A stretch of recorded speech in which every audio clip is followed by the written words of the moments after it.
जी बिस्मिल्लाहिर्रहमानिर्रहीम। व्यूअर्स अस्सलाम वालेकुम। मेरा नाम है डॉक्टर मोहम्मद यूनुस और इस वक्त आप देख रहे हैं मेरा यूट्यूब चैनल।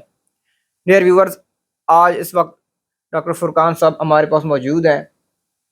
डॉक्टर फुरकान साहब जिनको डेयरी सेक्टर के हवाले से हर डेयरी फार्मर जानता होगा। अगर बात की जाए ब्रीडिंग की, तो ब्रीडिंग के हवाले से डॉक्टर साहब का एक नाम है पूरे पाकिस्तान में।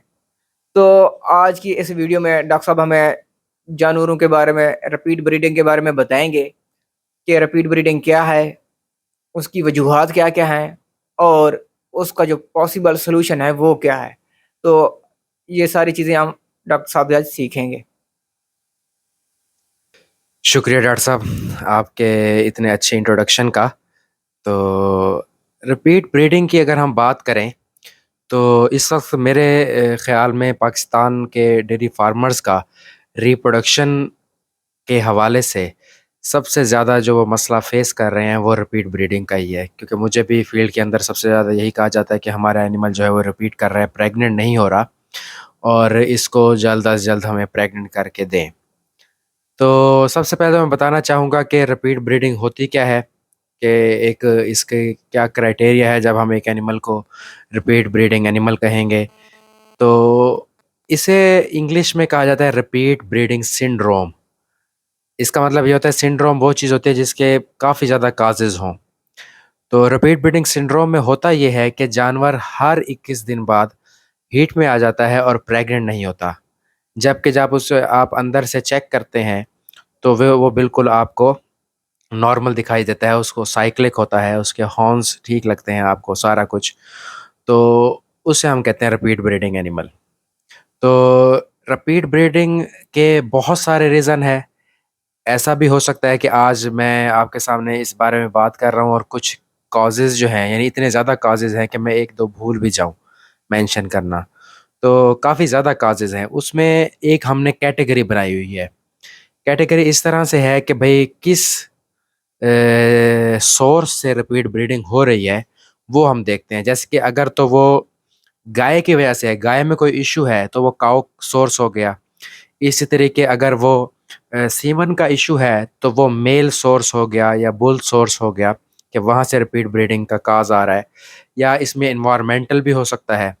एनवायरमेंटल में फर्दर अगर इसको और ज़्यादा आगे जाएँ, एनवायरमेंट से अलहदा करें, तो इसमें मैनेजमेंटल भी हो सकता है और न्यूट्रिशनल भी रीज़न हो सकता है। तो इसमें सबसे पहले मैं काऊ फैक्टर को देखूँगा या काऊ सोर्स को देखूँगा कि गाय में ऐसे कौन से मसाइल हैं, जो आ जाएँ तो रिपीट ब्रीडिंग हो सकती है। तो इस पे रिपीट ब्रीडिंग के गाय में मल्टीपल रीज़न है। अब सबसे पहला रीज़न, गाय का रीज़न ये हो सकता है कि जानवर की ओवुलेशन ही नहीं होती। अक्सर आप देखते होंगे कि एआईटीज़ आते हैं, एआई करके चले जाते हैं, लेकिन ओवरी को पल्पेट नहीं करते और इवन काफ़ी सारा ज़्यादा जो डीवीएम डॉक्टर्स हैं, वो भी ओवरी की पल्पेशन पे ज़्यादा गौर नहीं करते। ये नहीं देखते कि आया साइज़ कितना है ओवरी के ऊपर अंडे का, इतना हो गया है कि ये ओवुलेट करेगा कि नहीं करेगा और ओवुलेशन होगी। तो काफ़ी सारे एनिमल में आप इंसेमिनेशन तो कर देते हैं, जानवर हीट में भी आ जाता है, लेकिन उसका अंडा ख़ारिज नहीं होता, ओवुलेशन नहीं होती। तो फिर जब अंडा ख़ारिज नहीं होगा, तो वो स्पर्म से मिलेगा नहीं, तो बच्चा नहीं बनेगा, तो रिपीट ब्रीडिंग हो जाएगी। इसका सेकंड रीज़न है, वो ये है कि सिस्ट बन जाए अगर। वैसे फॉलिक्यूलर सिस्ट अगर अपने सिम्पटम शो कर रही है ना एनिमल, कि हर 7 दिन बाद हीट में आता है, तो हम उसे प्रॉपर रिपीट ब्रीडिंग सिंड्रोम नहीं कहते, बस यही कहेंगे कि रिपीट कर रहा है जानवर। तो जो फॉलिक्यूलर सिस्ट है, अगर उसमें जानवर हीट में नहीं आ रहा या हीट में आता है लेकिन उसकी सिस्ट जो है वो रप्चर नहीं होती, या उसकी सिस्ट जो है उसमें से ओवुलेशन नहीं होती, या उसकी ल्यूटिनाइजेशन नहीं होती, तो उसमें भी जानवर क्या होगा कि बार-बार रिपीट करता रहेगा। आप जब जाके स्कैन करेंगे तो बड़ी ओवरी आपको नज़र आएगी, तो वो भी एनिमल जो है वो उसका भी रिपीट ब्रीडिंग का इश्यू आएगा। एक चीज़ इसमें काबिल गौर है कि रिपीट ब्रीडिंग एनिमल उसको कहा जाता है जो 3 सीमन से ज़्यादा सीमन ले, यानी 3 ले ले तब तक हम रिपीट ब्रीडिंग नहीं कहेंगे।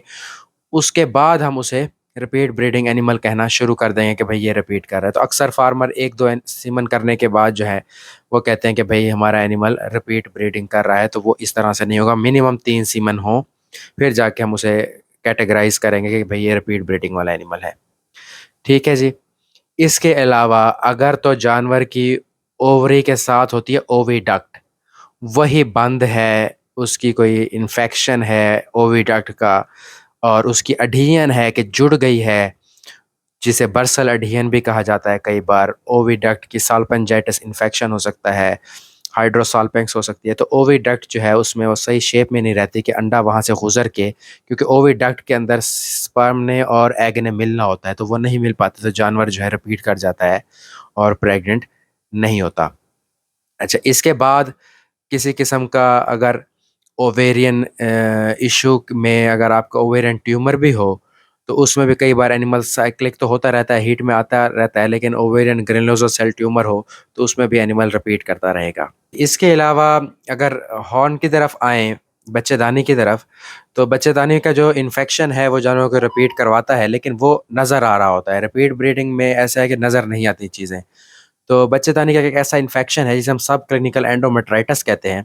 उसमें भी जानवर क्या करता है कि बार-बार रिपीट होता है। जब आप म्यूकस चेक करते हैं उसका तो बिल्कुल साफ़ होता है। तो उसके लिए एक अलग टेस्ट किया जाता है कि देखा जाता है कि भई वो इश्यू है कि नहीं जानवर में। और इस तरह के अगर जानवर की सर्विक्स की प्रॉब्लम है, सर्विक्स टेढ़ी है, रॉड प्रॉपर्ली क्रॉस नहीं होता, तो उस वक़्त भी एनिमल जो है वो आपका रिपीट करता रहेगा। ये आपको फिर एआईटी बताएगा कि भई आपके एनिमल में ये मसला है, तो उसको रिज़ॉल्व करें। तो इसको ठीक करने के लिए अगर एनोवुलेशन नहीं हो रही, अंडा खारिज नहीं हो रहा, तो डबल डोज़ में डेल्मेरालीन, कंसेप्टाल का यूज़ करें एआई के साथ, तो उससे ओवुलेशन हो जाएगी। सिस्ट है तो सिस्ट का ट्रीटमेंट करें, उसमें भी डबल डोज़ में डेल्मेरालीन यूज़ होता है। फिर बाद में 1 हफ़्ते 11 दिन बाद आप ओसिंग प्रोटोकॉल लगा दें उसे। उसके बाद अगर यूट्राइन इन्फेक्शन है तो एंटीबायोटिक यूज़ कर लें, मैट्रिक्योर, फेट्रोक्सिमिन कर लें। अगर तो सर्विक्स की टेढ़ापन है या बाकी चीज़ें हैं, तो कोशिश करें कि उसमें रॉड क्रॉस नहीं होता तो बुल मेटिंग करवा दें, क्योंकि वो एनिमल का जब एक बार सर्विक्स टेढ़ी हो जाए तो वो सीधी बड़ी मुश्किल से होती है। तो ये सारे एनिमल के फैक्टर हो गए कि एनिमल की वजह से इन चीज़ों का इश्यू हो सकता है ना, रिपीट ब्रीडिंग का। अगर मेल फैक्टर की तरफ जाएँ, जो बुल है, तो उसकी तरफ से मेन यही है कि सीमन की क्वालिटी, कि अगर सीमन की क्वालिटी अच्छी ना हुई, तो फिर भी आपका एनिमल रिपीट करेगा। उसमें मिनिमम प्रोग्रेसिव फास्ट मोटिलिटी आपको देखनी चाहिए कि वो सेक्स सीमन की कोई 45-50% होनी चाहिए, कन्वेंशनल सीमन की सेक्स सीमन की प्रोग्रेसिव फास्ट मोटिलिटी 30% से ऊपर होनी चाहिए और कन्वेंशनल सीमन की कोई 45 टू 50% प्रोग्रेसिव फास्ट मोटिलिटी हो, और नंबर ऑफ स्पर्म्स जो हों वो भी अच्छे हों, जैसे कि 4 मिलियन हो, 2 मिलियन हो सेक्स सीमन में, और कन्वेंशनल में 12 से 20 मिलियन हो, तो वो आपके रिपीट ब्रीडिंग के इश्यूज़ कम आएँगे। अब काफ़ी सारे फार्मर क्या करते हैं कि सीमन ले लेते हैं, टेस्ट तो नहीं करवाते। जब वो लेते हैं सीमन रखवा लेते हैं, सीमन डेड होता है। जब डेड सीमन रखेंगे तो वो फिर प्रेग्नेंट नहीं होगा एनिमल। इससे रिलेटेड मैनेजमेंटल एक फैक्टर ये है कि एआईटी या वीए या डॉक्टर, अगर वो आपका स्किल्ड नहीं होगा, प्रॉपर टाइम पे एआई नहीं करेगा, तो उससे भी एनिमल क्या होगा, आपका रिपीट करेगा। और उसकी प्रॉपर टाइम पे एआई करनी चाहिए, प्रॉपर लोकेशन पे एआई करनी चाहिए कि सीमन जहाँ छोड़ना है वहीं छोड़े, और सीमन अच्छा यूज़ करे, और टेक्नीक जो है ऐसी यूज़ करे कि उससे कंसेप्शन के चांसेस और बढ़ जाएँ।